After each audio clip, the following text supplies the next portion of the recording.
Olá, você que está nos acompanhando, que a paz seja contigo. Nós estamos aqui para trazer mais um estudo da Palavra de Deus. A você que tem nos acompanhado aqui através do nosso canal, esse é mais um estudo da nossa série Por que Jesus Voltará. Nós temos trazido aqui alguns estudos com o objetivo de mostrar que a vinda de Cristo é para estabelecer então aqui na terra o seu reino, onde iniciará então um processo de transformação da terra, e a terra voltará a ser naquele estado original que Deus criou lá no princípio. É muito disseminado no mundo religioso, né, em meio às religiões do mundo, que Cristo vem para levar a sua igreja para o céu, seja lá para permanecer 7 anos, ou 1000 anos, ou até mesmo a eternidade. Também é advogado que a terra, por alguns, que a terra vai ficar vazia, né, e que por esse período de tempo, então, o inimigo vai ficar aqui preso por uma circunstância, né, justamente porque a terra então ficaria vazia, o inimigo ficaria aqui vagueando, né, e não teria quem enganar. Mas essas teorias, se nós formos analisar dentro da palavra de Deus, nós vamos perceber que não tem fundamento dentro da palavra de Deus. Então o tema que nós vamos trazer aqui hoje, nós vamos falar um pouquinho sobre a parábola do trigo e do joio. Nós vamos perceber então que o trigo trata-se dos filhos de Deus, o joio, aquelas pessoas que não servem a Deus, e o campo onde foi semeado essa semente, tanto a boa quanto a ruim, tanto o trigo quanto o joio, esse campo trata-se então do mundo, o mundo em que vivemos. A semente boa foi lançada pelo Filho do Homem, pelo Filho de Deus, que é Jesus Cristo, o Messias, e os filhos do maligno, o joio, foram lançados então aí pelo inimigo, pelo diabo. Nós vamos acompanhar aqui na leitura, e no Evangelho de Mateus, no capítulo 13, a partir do versículo 24, está colocada aqui a parábola do trigo e do joio. Então vamos ler aqui para a nossa compreensão. Então Mateus capítulo 13, versículo 24 fala sobre a parábola do trigo e do joio. Então propôs-lhes outra parábola dizendo: o reino dos céus é semelhante ao homem que semeia a boa semente no seu campo. Mas dormindo os homens, veio o seu inimigo e semeou joio no meio do trigo, e retirou-se. E quando a erva cresceu, frutificou, apareceu também o joio. E os servos do pai de família, indo ter com ele, disseram-lhe: Senhor, não semeaste tu no teu campo a boa semente? Por que então nasceu o joio? Por que tem joio? E ele lhes disse: um inimigo é quem fez isto. E os servos lhe disseram: queres, pois, que vamos arrancá-los? Porém ele lhe disse: não, para que ao colher o joio não arranqueis também o trigo com ele. Deixai crescer ambos juntos, até a ceifa. E por ocasião da ceifa, direi aos ceifeiros: colhei primeiro o joio, e atai-o em molhos para queimar, mas o trigo ajuntai-o no meu celeiro. Então o que nós conseguimos entender aqui nessa parábola? No próprio texto, no próprio contexto aqui de Mateus capítulo 13, nós vamos perceber que Jesus deu a explicação dessa parábola. E nessa explicação nós vamos perceber aquilo que eu falei no início, que o campo trata-se do mundo, os filhos do reino é o trigo, os filhos do maligno é o joio, aquele que semeou a má semente trata-se do inimigo. Os ceifeiros, os servos ali que queriam arrancar o joio do meio do trigo, são os anjos. E a ocasião da ceifa trata-se do fim dos tempos, conhecido como fim do mundo, aonde Jesus virá dos céus, então, para estabelecer o seu reino aqui na terra, conforme nós vamos compreender dentro da parábola. Então, o ensinamento de que Jesus vem, pega a sua igreja, ou seja, as pessoas que são boas, que fazem a vontade do Pai, que guardam os seus mandamentos e levam para o céu, esse ensinamento não fecha com a explicação da parábola, porque a parábola diz totalmente o contrário. Diz que quem vai ser retirado do mundo, né, que é o campo, que é o reino, né, são aqueles que causam escândalos, aqueles que cometem iniquidade, que cometem o pecado. Então, a partir do versículo 36 de Mateus, aqui capítulo 13, nos traz a explicação desta parábola. Diz assim, a partir do versículo 36: Então, tendo despedido a multidão, foi Jesus para casa, e chegaram ao pé dele os seus discípulos e perguntaram-lhe, dizendo: Explica-nos a parábola do joio do campo.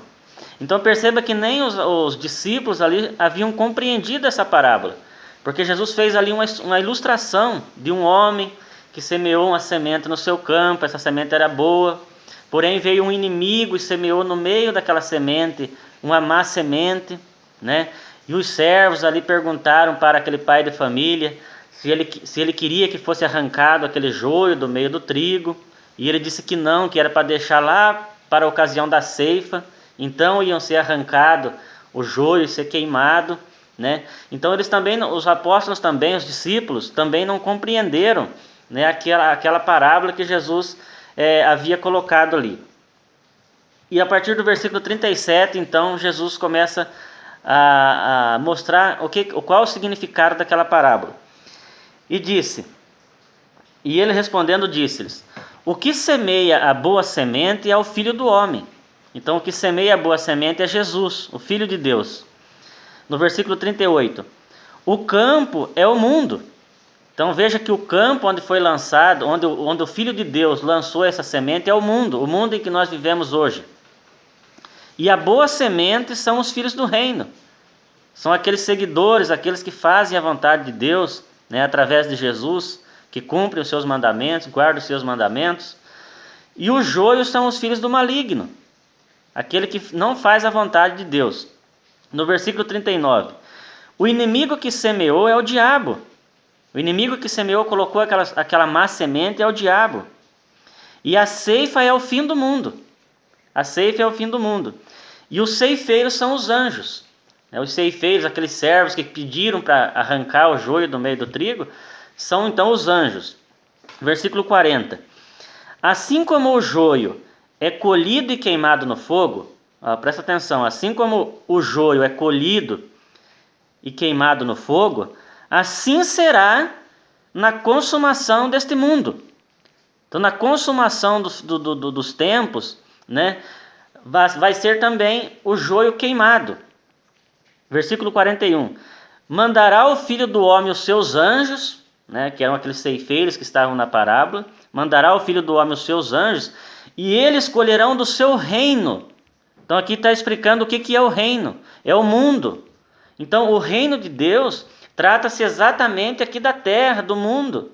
Só que ela está contaminada hoje pelo joio, pelos filhos do maligno que vivem aqui. Só que na ocasião da ceifa, quando Cristo voltar, esse joio será arrancado daqui, será exterminado, será lançado no fogo. Veja que o versículo 41 é claro. Diz que mandará o Filho do Homem os seus anjos, e eles colherão do seu reino. Aqui está mostrando que o reino de Jesus, o reino de Deus, o reino de Jesus, é o mundo. Colherão do seu reino tudo o que causa escândalo e os que cometem iniquidade. Então, o que será retirado da terra é aquilo que comete escândalo e que comete iniquidade. E diz no versículo 42, e lançá-los-ão na fornalha de fogo, e ali haverá pranto e ranger de dentes. Mas os justos resplandecerão como o sol no reino de seu Pai. Na terra, no campo, no mundo, resplandecerão. Aqui não diz que os justos serão retirados da terra, conforme é ensinado pelo mundo religioso. Aqui diz que os justos resplandecerão no reino. Então, quando nós lemos Atos dos Apóstolos, no capítulo 3, do versículo 19 a 21, nós percebemos que Cristo está no céu, está assentado à destra de Deus, até aos tempos da restauração de todas as coisas. Quando Cristo voltar aqui para a terra, voltará então para estabelecer o seu reino. Voltará para trazer a terra naquele estado original, quando Deus criou lá no princípio e colocou Adão perfeito. Era o jardim do Éden, era um paraíso. E a terra voltará a ser, a partir da vinda de Cristo, exatamente aquele mesmo paraíso. Então, veja que Cristo veio, o Filho do Homem, e lançou a boa semente. Lançou os filhos de Deus, aqueles que eram para fazer a vontade de Deus. Porém, o inimigo veio e lançou a má semente no seu meio. Mas só que na consumação dos séculos, no fim dos tempos, essa má semente é que vai ser arrancada da terra. No livro de Eclesiastes, no capítulo 3 e no versículo 14, nós temos um versículo interessante, muito interessante. Eclesiastes 3, 14, diz assim, ó: eu sei que tudo quanto Deus faz durará eternamente. Tudo quanto Deus faz durará eternamente. Nada se lhe deve acrescentar e nada se lhe deve tirar. E isto faz Deus para que haja temor diante dele. Então tudo que Deus fez durará eternamente. Então não foi Deus que criou a terra, não foi Deus que criou o paraíso, o jardim do Éden, não foi Deus que criou o homem perfeito. Adão era perfeito, foi o pecado que trouxe o homem na situação que está hoje. Mas Deus criou perfeito e diz que tudo que Deus faz durará eternamente. Só que o ensinamento do mundo religioso diz que não. Diz que a terra vai ser destruída, diz que aqui não vai ficar nada, vai ficar deserta, por uma compreensão errada das profecias, né? Pegam um texto isolado, usam Jeremias 4, quando fala de uma outra profecia, trazem para dizer que a terra vai ficar deserta. Isaías 24, não lê todo o contexto. Malaquias capítulo 4, onde, se nós lermos o contexto desses versículos, nós vamos ver que aqui, o que vai ser retirado da terra é aquele que causa escândalo. É tudo aquilo que prejudica a terra hoje é que vai ser retirado daqui. Mas aquilo que Deus criou vai continuar perfeito e vai melhorar ainda mais, porque ela vai ser restaurada. Então, no livro de Atos dos Apóstolos, que eu já citei no capítulo 3, do versículo 19 em diante, diz o seguinte: Atos dos Apóstolos, capítulo 3, versículo 19 em diante: arrependei vós, pois, e convertei vós, para que sejam apagados os vossos pecados, e venham assim os tempos de refrigério pela presença do Senhor. Então os tempos de refrigério vai vir pela presença do Senhor. Então Cristo hoje está à destra do Pai, está assentado à destra de Deus lá no trono do Pai. Segundo Apocalipse, segundo o que está escrito no Apocalipse capítulo 3, versículo 21, Jesus promete que vai dar o trono dele para aquele que vencer, não o trono de Deus, não o trono do Pai. Ele vai dar o trono dele. Ele diz assim, ó: ao vencedor eu concederei que se assente comigo no meu trono, assim como eu venci e me assentei com meu Pai no seu trono. Então o trono que Jesus promete é o trono dele, e é o trono que ele vai se assentar por ocasião da sua vinda, que é o trono de Davi, que foi a promessa que está lá em Lucas capítulo 1, onde o anjo apareceu a Maria e disse: eis que em teu ventre conceberás e dará à luz um filho, e este será grande e será chamado Filho do Altíssimo, e ele herdará o trono de Davi, seu pai, e reinará para todo sempre sobre a casa de Jacó, que é Israel. A capital do reino de Cristo será em Jerusalém, a capital de Israel. Então, nós estamos aguardando a vinda de Cristo para estabelecer esse reino. A ocasião da ceifa vai ser o momento em que Cristo os anjos virão, os ceifeiros, que são os anjos, virão e colherão do reino de Deus, também do reino de Jesus, né? Jesus é o Filho de Deus, né? É o Filho do homem que lançou ali a boa semente, colherão também do seu reino, né? Tudo aquilo que causa escândalo, né? E comete iniquidade.